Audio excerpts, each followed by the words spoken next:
If you were traveling the world alone, working thousands of miles from home, would your best friend be a chatbot? For a growing number of people, the answer is yes. While the digital nomad lifestyle promises freedom, it often comes with a hidden cost, profound loneliness, and a lack of community. While the boom in remote work has pushed the global digital nomad population into the tens of millions, popular generative AI companions have concurrently seen massive spikes in users. To understand this new artificial intimacy, a fascinating new study by researchers from Virscend University and international partners surveyed 303 global digital nomads. They wanted to know, exactly how do humans build genuine trust with a machine? The researchers discovered 3 core ingredients. Number 1, the illusion of humanity.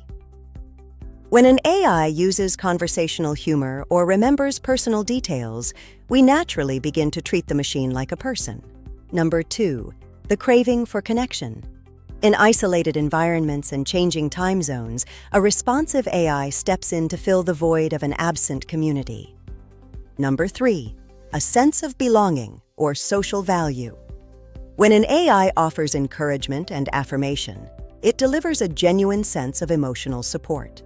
The study found that when combined, these 3 elements create a powerful bridge of trust, making users highly likely to keep using the AI. This could change the future of remote work. The researchers suggest that companies could soon introduce AI companions as digital colleagues.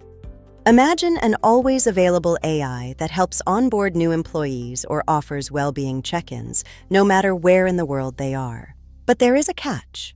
Researchers warn that over-relying on artificial intimacy could erode our ability to form authentic human relationships. Plus, companies need strict ethical guidelines, ironclad data privacy, and extreme transparency to use these tools safely.